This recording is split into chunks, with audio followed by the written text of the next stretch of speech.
女人呢，其實就好似隻荷包蛋咁，啲人跳緊繩噶啦，溝完要即刻食，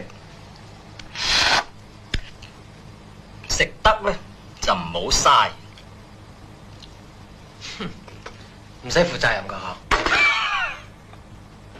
溝女其實唔係講負責任嘅，係講戰術，即係好似打仗咁樣，我 win 就 win 硬噶啦，但係絕不能收留任何戰夫。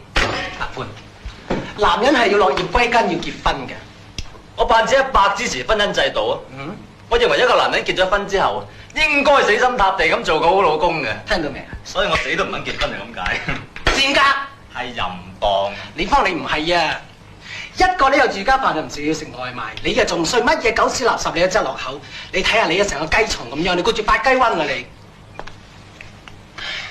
我都唔明點解你連一啲道德觀念都冇，唔使受貞操嘅咩嚇？咁你又唔結婚，生仔好痛㗎。小紅書